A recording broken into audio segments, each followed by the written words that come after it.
श्री राधा रमन लाल की जय, श्री सद्गुरुदेव भगवान की जय। स्वाध्याय के इस सत्र में हम श्रीमद् भागवत महापुराण के प्रथम स्कंद का 6वां अध्याय देखने जा रहे हैं। तो चलिए आज के इस सत्र को हम प्रारंभ करते हैं।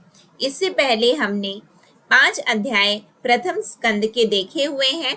यदि आपने नहीं देखा है तो चैनल में प्लेलिस्ट बनी हुई है, आप उसमें जाकर के जरूर से स्वाध्याय करिएगा। इस चैनल का उद्देश्य स्वाध्याय इट मीन्स सेल्फ स्टडी है, जहां हम मिल करके हम अपनी स्पिरिचुअल टेक्स्ट को, जैसे कि अभी हम श्रीमद् भागवत महापुराण का स्वाध्याय कर रहे हैं, हमारा उद्देश्य यही है। तो चलिए हम आज के इस सत्र को प्रारंभ करते हैं। अथ 6वाध्यायः नारद जी के पूर्व चरित्र का शेष भाग, क्योंकि 5वें अध्याय में नारद जी श्री व्यास देव जी को अपनी पूर्व जन्म के चरित्र का वर्णन कर रहे थे, उसी को आगे बढ़ाते हुए 6वां अध्याय यहाँ पे प्रस्तुत किया गया है। चलिए तो फिर हम प्रारंभ करते हैं। श्री सूत जी कहते हैं, शौनक जी, देवर्षि नारद के जन्म और साधना की बात सुनकर सत्यवती नंदन भगवान श्री व्यास जी ने उनसे फिर यह प्रश्न किया। श्री व्यास जी ने पूछा, नारद जी, जब आपको ज्ञानोपदेश करने वाले महात्मागण चले गए तब आपने क्या किया? उस समय तो आपकी अवस्था बहुत छोटी थी। स्वयंभुव आपकी शेष आयु किस प्रकार व्यतीत हुई और मृत्यु के समय आपने किस विधि से अपने शरीर का परित्याग किया?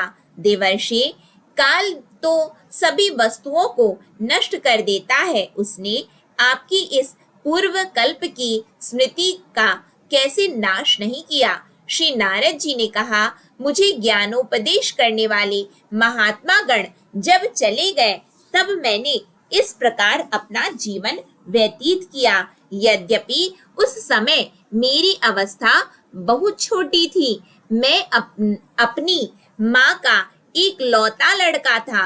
एक तो वह स्त्री थी, दूसरे मूढ़ और तीसरी दासी थी। मुझे भी उसके सिवा और कोई सहारा नहीं था। उसने अपने को मेरे स्नेह पाश से जकड़ रखा था। वह मेरे योग क्षेम की चिंता तो बहुत करती थी, परंतु पराधीन होने के कारण कुछ कर नहीं पाती थी। जैसे कठपुतली नचाने वाले की इच्छा के अनुसार ही नाचती है, वैसे ही यह सारा संसार ईश्वर के अधीन है। मैं भी अपनी माँ के स्नेह बंधन में बंधकर उस ब्राह्मण बस्ती में ही रहा। मेरी अवस्था केवल 5 वर्ष की थी। मुझे दिशा, देश और काल के संबंध में कुछ भी ज्ञान नहीं था। एक दिन की बात है, मेरी माँ गौ दूहने के लिए रात के समय घर से बाहर निकली। रास्ते में उसके पैर से सांप छू गया। उसने उस बेचारी को डस लिया। उस सांप का क्या दोष? काल की ऐसी ही प्रेरणा थी। मैंने समझा, भक्तों का मंगल चाहने वाले भगवान का यह भी एक अनुग्रह ही है। इसके बाद मैं उत्तर दिशा की ओर चल पड़ा। उस ओर मार्ग में मुझे अनेकों धन धान्य से संपन्न देश, नगर, गांव, अहिरों की चलती फिरती बस्तियां, खाने, खेड़े, नदी और पर्वतों के तटवर्ती पड़ाव, वाटिकाएं, वन उपवन और रंग बिरंगी धातुओं से युक्त विचित्र पर्वत दिखाई पड़े।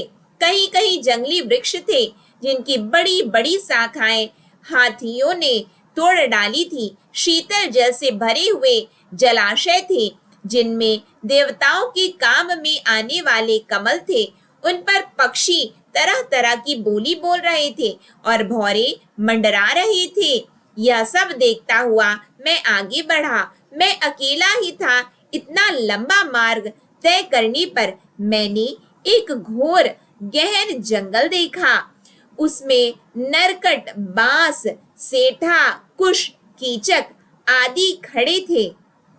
उसकी लंबाई चौड़ाई भी बहुत थी और वह सांप, उल्लू, सियार आदि भयंकर जीवों का घर हो रहा था। देखने में बड़ा भयावना लगता था। चलते चलते मेरा शरीर और इंद्रियां शिथिल हो गई। मुझे बड़े जोर की प्यास लगी। भूखा तो था ही। वहां एक नदी मिली। उसके कुंड में मैंने स्नान, जलपान और आचमन किया। इससे मेरी थकावट मिट गई। उस विजन वन में एक पीपल के नीचे आसन लगाकर मैं बैठ गया। उन महात्माओं से जैसा मैंने सुना था, हृदय में रहने वाले परमात्मा के उसी स्वरूप का मैं मन ही मन ध्यान करने लगा। भक्ति भाव से वशीकृत चित्त द्वारा भगवान के चरण कमलों का ध्यान करते ही भगवत प्राप्ति की उत्कट लालसा से मेरे नेत्रों में आंसू छलछला आए और हृदय में धीरे धीरे भगवान प्रकट हो गए। व्यास जी उस समय प्रेम भाव के अत्यंत उद्रेक से मेरा रोम रोम पुलकित हो उठा। हृदय अत्यंत शांत और शीतल हो गया। उस आनंद की बाढ़ में मैं ऐसा डूब गया कि मुझे अपना और ध्येय वस्तु का तनिक भी भान न रहा। भगवान का वह अनिर्वचनीय रूप समस्त शोकों का नाश करने वाला और मन के लिए अत्यंत लुभावना था। सहसा उसे न देख मैं बहुत ही विकल हो गया। अनमना सा होकर आसन से उठ खड़ा हुआ। मैंने उस स्वरूप का दर्शन फिर करना चाहा, किंतु मन को हृदय में समाहित करके बार बार दर्शन की चेष्टा करने पर भी मैं उसे नहीं देख सका। मैं अतृप्त के समान आतुर हो उठा। इस प्रकार निर्जन वन में मुझे प्रयत्न करते देख स्वयं भगवान ने जो वाणी के विषय नहीं है, बड़ी गंभीर और मधु वाणी से मेरे शोक को शांत करते हुए से कहा, खेद है कि इस जन्म में तुम मेरा दर्शन नहीं कर सकोगे। जिनकी वासनाएं पूर्णतया शांत नहीं हो गई हैं, उन अध कचरे योगियों को मेरा दर्शन अत्यंत दुर्लभ है। यहाँ पे हमें याद रखने वाली बात प्रभु ने कही है कि जिनकी वासनाएं पूर्णतया शांत नहीं हो गई हैं, उन अध कचरे योगियों को मेरा दर्शन अत्यंत दुर्लभ है। इसको हमें याद रखना है। आगे देखते हैं।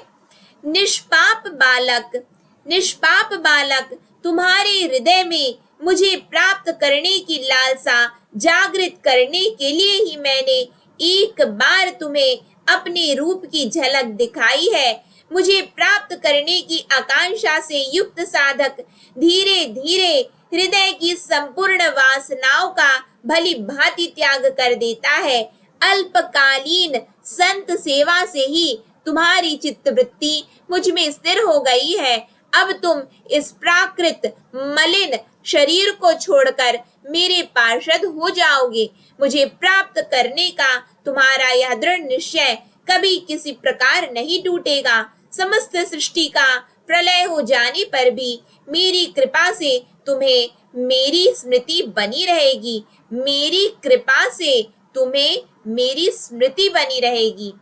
आकाश के समान अव्यक्त सर्वशक्तिमान महान परमात्मा इतना कहकर चुप हो रहे।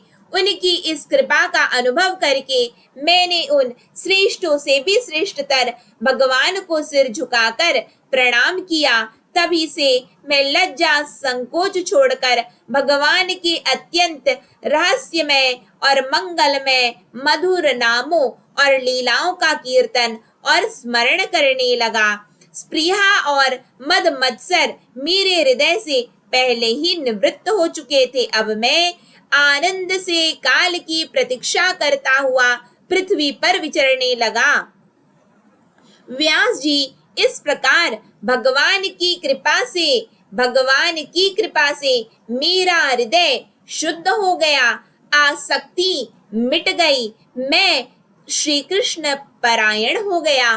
कुछ समय बाद जैसे एकाएक बिजली कौंध जाती है, वैसे ही अपने समय पर मेरी मृत्यु आ गई। मुझे शुद्ध भगवत पार्षद शरीर प्राप्त होने का अवसर आने पर प्रारब्ध कर्म समाप्त हो जाने के